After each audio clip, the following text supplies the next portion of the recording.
Welcome to our channel. Need to save Canva designs as PDF?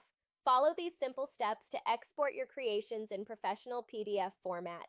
Step 1. Open your design in Canva Editor. Navigate to the design you want to download as PDF file. Step 2. Click Share button in top toolbar. This opens the sharing and download options menu. Step 3. Select Download option from menu. You'll see various file format options for export. Step 4. Choose PDF file type. Select from PDF print for high quality or PDF standard for smaller size. Step 5. Select pages to include. Choose all pages or specify which pages to include in PDF. Step 6. Configure PDF settings if needed. Options include crop marks, bleed, and flatten for printing. Step 7. Click Download button to export. Canva processes your design and creates the PDF file. Step 8.